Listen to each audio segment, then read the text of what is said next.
पहले बात करी इसकी भ्रष्टाचार को डिफाइन करने की कोशिश करी हमने। अब जो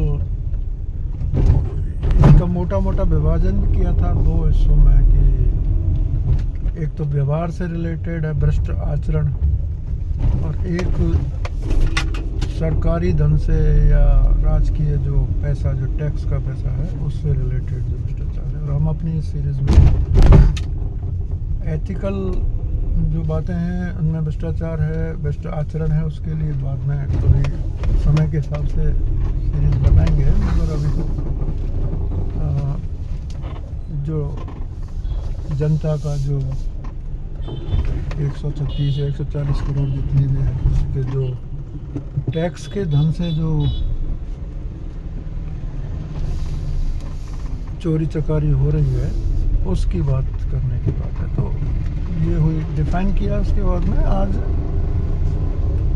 इसके अंदर क्या प्रकार हो सकते हैं, जो जनता का जो कर है उसमें जो अमानत में जो खयानत है उसके क्या प्रकार हो सकते हैं।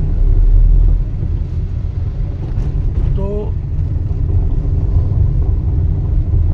मोटा मोटा देखें किस किस तरीके से होता है, ये आगे की बात है। मोटे मोटे प्रकार हैं, इसको हम किस तरीके से विभाजित करें तो स्केल वाइज कह सकते हैं इसको। एक विभाजन तो इसका ये हो सकता है कि स्केल वाइज, स्केल मतलब कि छोटा स्केल का जो कि किया जाता है जो व्यवस्था में जो सबसे निचले स्तर पर जो लोग हैं उनके स्तर पर, जैसे कि पुलिस में सिपाही, रेवेन्यू में पटवारी या विलेज रेवेन्यू ऑफिसर, और विकास डेवलपमेंट में ग्राम सेवक बोलते हैं, विलेज सेक्रेटरी, और भी हर विभाग में उनके लास्ट लेवल का कर्मचारी है। तो वो हो गया पूंछ का भ्रष्टाचार, वो विभाग की पूंछ है। और एक हो गया सर का भ्रष्टाचार जो कि उसी विभाग के सिरमौर हैं। मैं राजनेताओं की बात नहीं कर रहा हूँ, उनका एक अलग से, उसको एक अलग कैटेगरी दी जा सकती है क्योंकि वो उनको समझ नहीं होती ज़्यादा। मैंने देखा एक प्रोग्राम में बहुत से एमएलए लोग आए हुए थे एंड दे वर ऑलमोस्ट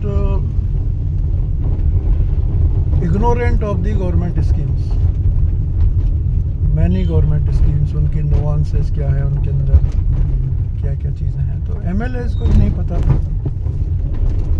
तो उनकी एक अलग ही कहानी है, वो बड़े भोले होते हैं। एक्चुअली मैं थोड़ा, वो चीज़ छिड़ गई है तो बता देता। एक्चुअली इसको भी दो स्तर पे विभाजित कर सकते हैं लोक सेवकों को। एक 35 और 40 साल लोक सेवक और एक 5 साल से 15 साल लोक सेवक। 35 से 40 साल लोक सेवक तो वो हैं जो राजकीय सेवाओं में आ गए और वो राजकीय सेवा करेंगे, भ्रष्टाचार भी करेंगे 35 से 40 साल तक, अगर करेंगे तो, जरूरी नहीं है सभी करेंगे। और एक है राजनेता जिनकी आयु 5 से 15 साल की होती है, और ये 35 से 40 साल वाले जरूरी नहीं एक ही जगह पे सेवा करें, ये ज़्यादा से ज़्यादा मतलब पूरे राज्य में घूम सकते हैं, पूरे देश में घूम सकते हैं। तो ये उड़ती चिड़ियाओं की तरह है। मगर जो राजनेता है वो वहीं रहता है ज़मीन पे, और वहीं से उगता है और वहीं ख़त्म हो जाता है, वहीं मिट्टी में मिल जाता है। तो जो राजनेता हैं वो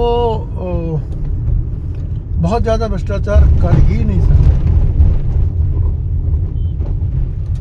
क्योंकि उनकी पीढ़ियों को वहाँ पर रहना होता है और वो अज्ञानी भी होते हैं और वो थोड़े से अहंकार भ्रष्टाचार के शिकार होते हैं, मगर जो भ्रष्टाचार को ये 35 से 40 साल वाले कर सकते हैं, पूरे जीवन भर कर सकते हैं, वो उनको मौका ही नहीं होता इतना पहले तो मोटे मोटे हम इसको दो कैटेगरी कर सकते हैं। राजनेता कैटेगरी, जिनकी आयु 5 से 15 साल है, और एक सरकारी लोक सेवक जो विधिवत जो है, हमने इनके गलों में माला पहनाई है, कुर्सियों पे बिठाया है, वो जो है 35 से 40 साल वाले सर्विस करते हैं। ये हो गया। और एक तरीका हो गया पूंछ का भ्रष्टाचार और सर का भ्रष्टाचार। सर का भ्रष्टाचार मतलब जो ये 35 से 40 वाली जो कैटेगरी है, 40 साल वाली, उसमें जो सरों पे बैठे हुए हैं, शीर्षस्थ, मोस्टली IAS हैं, और पूंछ पे तो वही हैं जो सबसे रूट लेवल पे हैं, और बीच वाले और हैं, वो बड़े कॉम्पिटिटिव हैं। वो हर स्टेट एडमिनिस्ट्रेटिव सर्विस के लोग हैं। हर स्टेट में एक, जैसे मान लीजिए झारखंड है तो झारखंड एडमिनिस्ट्रेटिव सर्विस है, राजस्थान है तो राजस्थान एडमिनिस्ट्रेटिव सर्विस है, और अलाइड सर्विसेज हैं। ऐसे IAS एंड अलाइड होता है। तो एक पूंछ के लोग हो गए, एक सर के लोग हो गए, शीर्षस्थ जो कि जाते हैं आपके कैबिनेट, केंद्र सरकार में जो कैबिनेट सेक्रेटरी तक वो पद जाता है, और स्टेट में मुख्य सचिवों तक जाता है।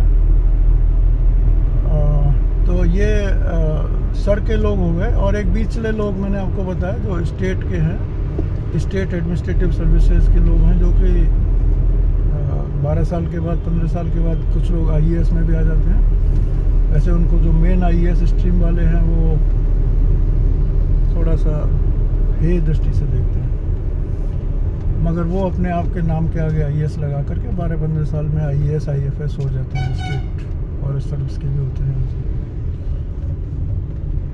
तो वो बीच वाले लोग हो गए। और बाकी जितनी पोस्टें हैं इन तीनों कैटेगरी के बीच में इधर उधर गिरती रहती हैं। A grade officers, B grade officers, ये जो है वो स्टेट के ही ज़्यादातर भर्ती वाले होते हैं, केंद्र सरकार के भी होते हैं। तो ये मैं भ्रष्टाचार की कैटेगरी नहीं बता रहा हूँ, उन पदों की बता रहा हूँ जिन पे ये भ्रष्टाचार हो सकता है। अब पूंछ का और सर का भ्रष्टाचार में क्या अंतर है कि मेरा सोचना है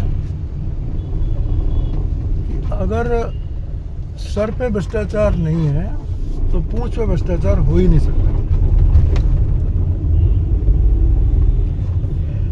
मतलब कि अगर डिस्ट्रिक्ट कलेक्टर भ्रष्टाचारी नहीं है, करप्ट नहीं है, या उसका मेंटलिटी करप्शन की नहीं है, तो पटवारी भ्रष्टाचार कर ही नहीं सकता, मेरा मानना है। आप मुझसे सहमत हो सकते हैं। अगर वो फिर भी कर पा रहा है तो या तो उसकी मजबूरी है, उसको व्यवस्था को चलाना है, मालूम उसको है, या वो उसमें शामिल है, या वो मूर्ख है। मूर्ख होने की संभावना तो बहुत कम है, क्योंकि इतने पढ़ लिख के आते हैं कुर्सियाँ 15-15 घंटे बैठ के। हाँ, इम्प्रैक्टिकल तो हो सकते हैं, क्योंकि एक आदमी ने हिंदी पढ़ी, हिस्ट्री पढ़ी, और उसको माइंस का हेड बना दिया, या कोल एंड माइंस या इलेक्ट्रॉनिक्स का कोई डिपार्टमेंट दे दिया, तो वो किताबें पढ़ेगा, इंटरनेट देखेगा, हाथ पैर मारेगा, सबऑर्डिनेट्स पे डिपेंड रहेगा जब तक उसका ट्रांसफ़र हो जाएगा। तो प्रैक्टिकलिटी की कमी तो हो सकती है, उसमें इनहेरेंट रीज़न है भाई। देखो, नहीं तो फिर सब्जेक्ट मैटर स्पेशलिस्ट वर्ड ही ख़त्म हो जाना चाहिए दुनिया में से, अगर उसकी ज़रूरत ना हो तो कोई। अब मैंने M.Tech रिमोट सेंसिंग करी GIS से और उससे, और मैंने 12 साल इसमें पढ़ाया, फिर भी मेरे को अपना नॉलेज फीकी लगती है, क्योंकि उसमें प्रोग्रामिंग भी चाहिए और बहुत सारी चीज़ें चाहिए, गूगल अर्थ इंजन है, ये वो है। तो कोई भी विषय का कोई मास्टर तो एक दिन में, 2 दिन में, 1 साल में हो नहीं सकता। तो वो तो है भाई प्रॉब्लम। तो ये जो है ना, मतलब कुल मिला के, हाँ, ये तीन ये हो गए। और मैं जो कहना चाह रहा हूँ वो ये है कि अगर सर पे भ्रष्टाचार नहीं है तो पूंछ पे भ्रष्टाचार हो ही नहीं सकता। हो सकता है तो फिर उसके मैंने 3 कारण आपको बता दिए। तो आज के लिए इतना ही काफ़ी है। धन्यवाद। कल फिर मिलेंगे।